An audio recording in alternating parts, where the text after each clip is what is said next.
ओम नमः शिवाय।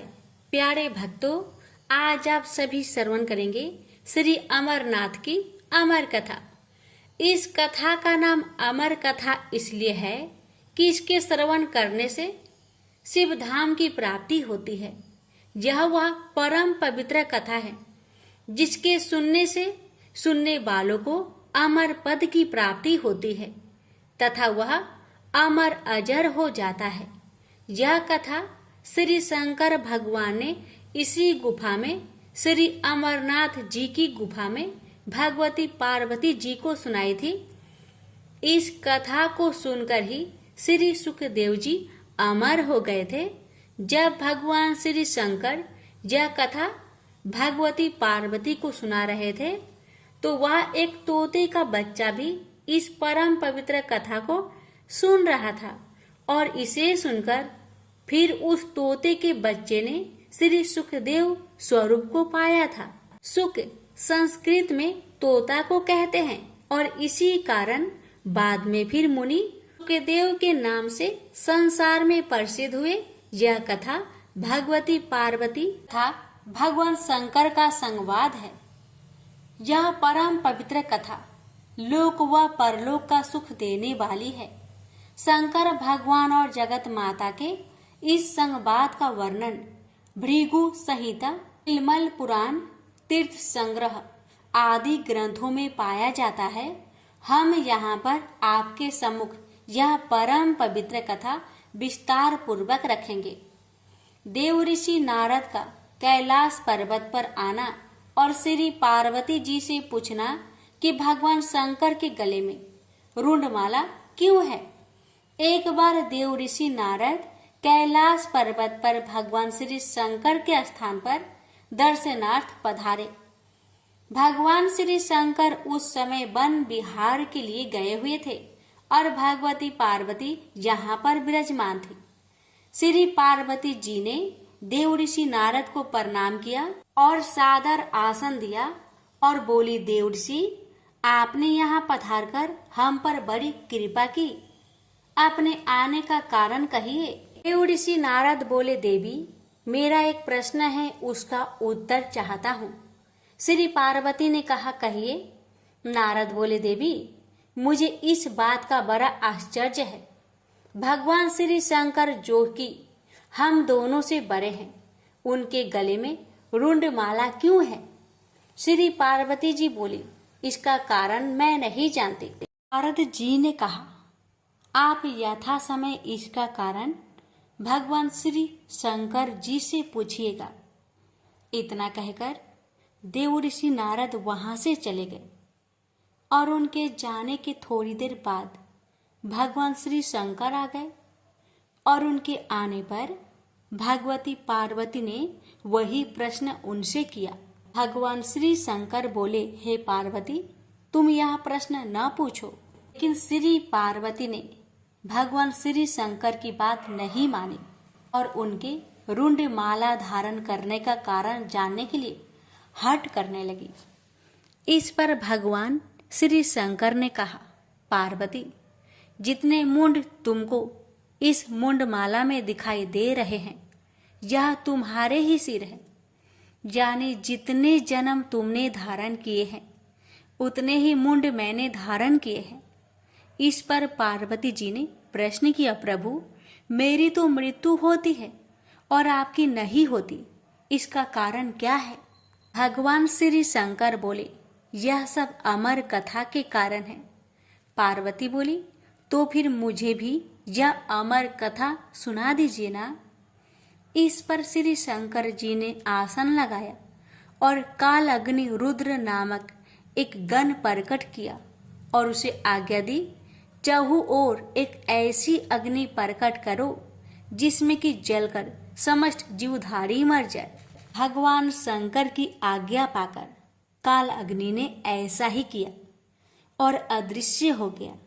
जिस आसन पर भगवान श्री शंकर बैठे थे उसके नीचे एक तोते का अंडा पहले से ही था जो कि काल अग्नि को दिखाई नहीं दिया।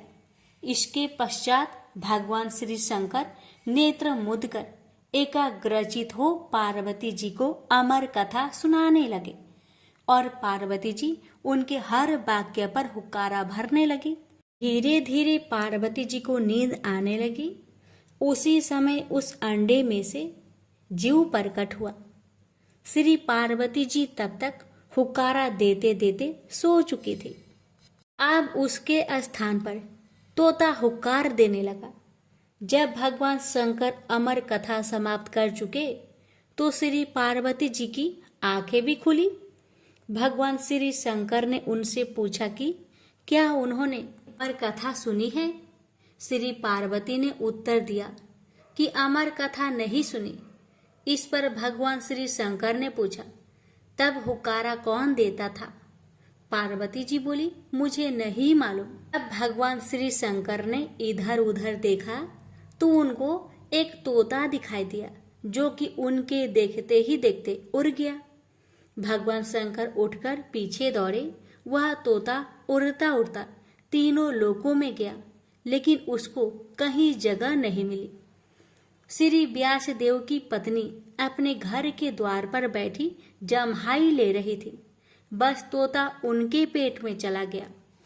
भगवान श्री शंकर ने कहा, व्यास जी, मेरा चोर आपके घर में है। महर्षि व्यास बोले, प्रभु, हमारे घर में तो कोई चोर नहीं है। भगवान श्री शंकर के कहने पर महर्षि व्यास जी ने अपनी पत्नी से पूछा।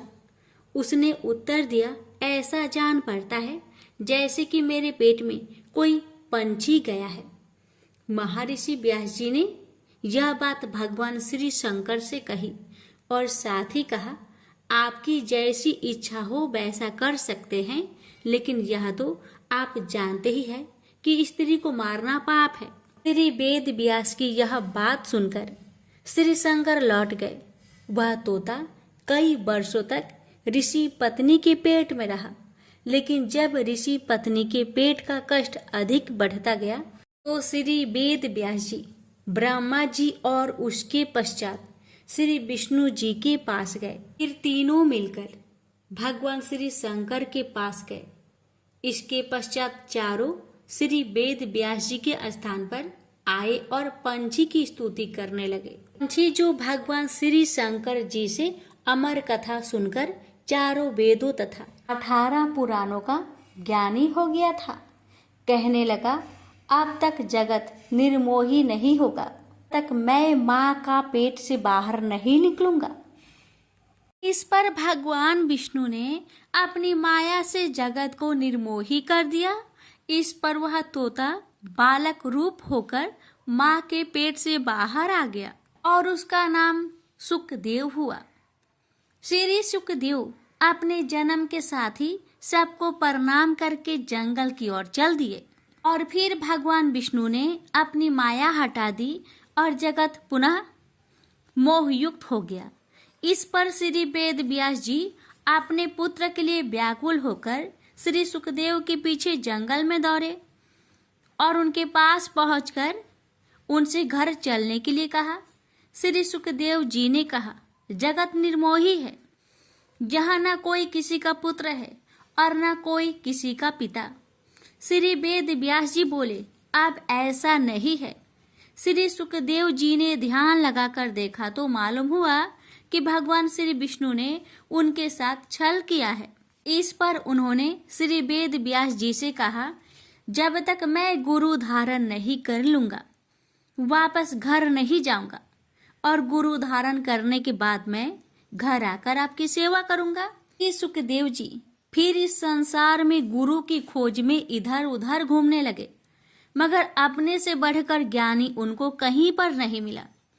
इस पर वह श्री वेद व्यास जी की आज्ञा से महाराज जनक के पास गए, लेकिन महाराज जनक के पास कर्म स्त्री व राजपाट के कारण उनको गलानी हुई।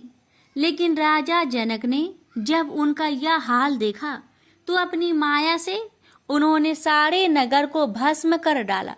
राजभवन भी भस्म होने लगा, लेकिन राजभवन के जलने से महाराज जनक और पत्नी का चित्त दह्यमान नहीं हुआ, किंतु श्री सुखदेव जी का चित्त व्याकुल होने लगा।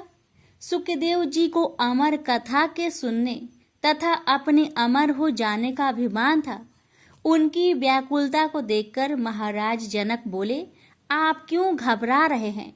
आप तो अमर हैं, लेकिन हमारा शरीर अवश्य जलेगा। इस पर भी जब श्री सुखदेव जी की व्याकुलता दूर न हुई तो महाराज जनक ने अपनी माया से अग्नि पुनः शांत कर दी और प्रत्येक वस्तु पूर्वतः हो गई। यह देखकर श्री सुखदेव जी ने महाराज जनक को अपना गुरु बना लिया और उनसे उपदेश लिया। इसके बाद श्री सुखदेव जी नैमिषारण्य गए। वहां पर ऋषियों महर्षियों ने उनका बड़ा आदर सत्कार किया। ऋषियों महर्षियों ने आपसे अमर कथा सुनने के लिए प्रार्थना की। श्री सुखदेव जी बोले, इस कथा के सुनने वाले अमर हो जाते हैं। इसके पश्चात उन्होंने कथा सुनानी आरंभ की। कथा आरंभ होने के साथ ही कैलाश पर्वत, क्षीर सागर और ब्रह्मा लोक हिलने लगा।